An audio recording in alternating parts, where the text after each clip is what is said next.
Okay, let's dive right into this. Welcome back. Today, we're looking at one of the most profound, just absolutely massive transformations in United States history. We're going to explore how the American Civil War, which, actually began as a conflict over states seceding from the nation, how it fundamentally evolved into a revolutionary struggle for human freedom. The story of this war isn't just about generals moving troops around a map. It's a story about how the very purpose of a nation can shift under the immense pressure of the people living in it. We're going to break down the timeline, the deep underlying causes, and the lasting constitutional effects of this incredible shift in American history. To keep all these historical shifts organized, here's our roadmap for today. We're covering 5 key steps. First, the war to preserve the Union. Second, self-emancipation in action. Third, the Emancipation Proclamation. Fourth, Black military service. And finally, the true meaning of Union victory. Let's get going. Section 1. War to preserve the Union and the 1861 status quo.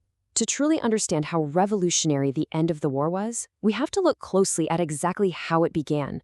Chronologically speaking, we're looking at a 4-year window that literally changed everything. The major bookends of the Civil War are the Confederate attack on Fort Sumter in April 1861, which was just a total shock to the nation and officially kicked things off. And then, after years of grueling, exhausting conflict, Confederate General Robert E. Lee surrendering to Union General Ulysses S. Grant at Appomattox Courthouse in April 1865. But you know what? The most important moment on this timeline isn't actually a battle. It's that crucial turning point right in the middle, January 1863. We're going to see how everything pivots on that exact date. So based on our source texts, here is a really important claim to wrap our heads around. The Union's initial goal in 1861 was simply to restore the nation, not to end slavery.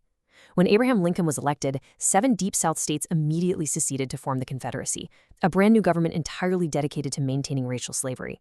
The initial response from the North and the main purpose of the Union Army early on was just pulling those seceded states back into the United States. In fact, there were even these frantic last-minute efforts in Congress, like the proposed Corwin Amendment, where they attempted to reach a compromise that would permanently protect slavery where it existed, just to avoid a war. In those early days, the Union's objective was purely about preserving the old borders. Section 2. Self-emancipation and action, or seizing freedom. So what changed? Well, the enslaved people didn't just sit back and wait for freedom to be handed to them. They took immense risks and seized it themselves. And this brilliantly illustrates how we back up a claim with concrete evidence. The claim here is that enslaved people actively seized freedom, forcing the issue of slavery to the very front of the national conscience. And the evidence? Well, even before and during the early years of the war, Black and white Americans completely flouted the strict federal Fugitive Slave Act. That was a law that legally demanded the return of escaped slaves, no matter where they were found in the country. But citizens actively participated in the Underground Railroad instead, providing safe houses for freedom seekers on the run from the South. These courageous, highly illegal acts of self-emancipation created this unstoppable pressure. It made it absolutely impossible for the nation to just politely ignore the moral and practical realities of slavery while a massive war was raging. Section 3. The Emancipation Proclamation, a major turning point in 1863. That relentless pressure from enslaved people seizing their freedom, combined with the grim, brutal realities of a war that was dragging on way longer and deadlier than anyone expected, forced a massive political change. Just notice how drastically the goals shift in only 2 years. We go from the 1861 goal to simply restore the Union to the 1863 goal, ending slavery entirely. By issuing the Emancipation Proclamation, President Abraham Lincoln fundamentally altered the entire nature of the Civil War. It wasn't just about drawing lines on a map anymore, right? It became a war about human liberty. All right, it's time for our first pause check. I want you to hit pause on this explainer right now and think about the answer to this question. How did the Emancipation Proclamation change the Civil War? Think back to that massive cause and effect shift we just covered. Go ahead, pause and answer. Okay, welcome back. So the crucial point is that the Emancipation Proclamation transformed the very purpose of the struggle. It went from a war merely meant to restore the old Union to a war explicitly meant to end the institution of slavery. Now, it's really important to remember that the proclamation itself actually freed few people initially, mostly because it only applied to Confederate-held territory as a military measure against the rebellion. It didn't apply to border states that stayed loyal to the Union. But despite that limitation, it officially made freedom for African Americans a central, undeniable cause of the Union Army moving forward. Literally every step the Union Army took into the South was now a step toward liberation. Section 4. Black military service and fighting for liberty.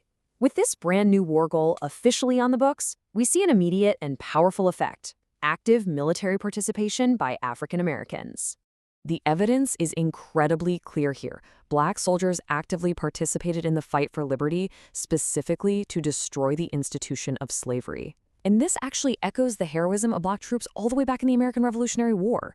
During the Revolution, men like Byro Brinch fought in Patriot forces for years, describing his grueling service as fighting for liberty. Fast forward to the Civil War, and with emancipation now an official Union goal, African American men enlisted in massive numbers. We're talking roughly 200,000 serving in the Union Army and Navy. They made freedom a literal military cause, taking up arms and facing tremendous prejudice and danger to secure their own liberty and destroy the system of slavery by force. Section 5. Meaning of Union victory. Looking at 1865 and beyond. All of this, the monumental shift in goals, the relentless self-emancipation, the heroic military service, leads us right to the climax of the war. By April 1865, the Confederacy had faced a long war with severely limited resources. Union General William T. Sherman had executed his devastating march to the sea, destroying infrastructure and morale. And General Lee finally surrendered at Appomattox Courthouse. The war was over. And that brings us to our second mandatory pause check. Based on this entire cause and effect chain you've been tracking with me, I want you to pause and think. Did the 1865 Union victory simply put the country back together exactly as it was in 1861? Pause this explainer, formulate your answer, and then come right back. All right, let's take a look. Now, what's really interesting about this is that the Union triumph was a revolutionary reset, not just a restoration. So no, the victory did not just restore the old Union, because the war's entire meaning had changed in 1863 with the Emancipation Proclamation. Winning the war didn't mean going back to the old status quo. The United States of 1861 was gone forever. This victory meant the permanent abolition of slavery in the United States. To underscore the legal finality of this victory, we look directly to the Constitution. The Emancipation Proclamation was a wartime measure, sure, but the country needed a permanent law.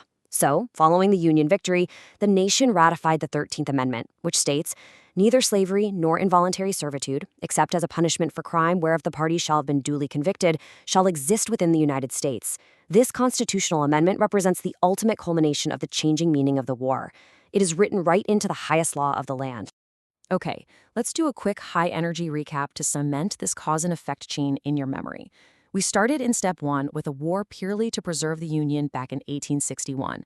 Then, Step 2, the courageous grassroots self-emancipation action by enslaved people absolutely forced the nation's hand.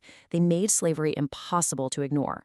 That led directly to Step 3, the Emancipation Proclamation in 1863, completely changing the purpose of the war to a fight for freedom. And finally, Step 4, the true meaning of victory was permanently forged into law in 1865 with the 13th Amendment, ending slavery once and for all. You can clearly see how one historical event directly caused the next. Before we wrap up, I want to leave you with a final thought, a transfer question to apply what we've learned today to the broader scope of U.S. history. How does understanding the changing meaning of the Civil War help us evaluate later civil rights struggles, like the Reconstruction era, or even struggles for equality today? Think about how initial goals can evolve, how everyday people taking action forces major political change, and how the fight for liberty is a continuously unfolding process. Thank you so much for joining me to explore this incredible piece of history. Keep asking great questions, and I'll catch you on the next explainer.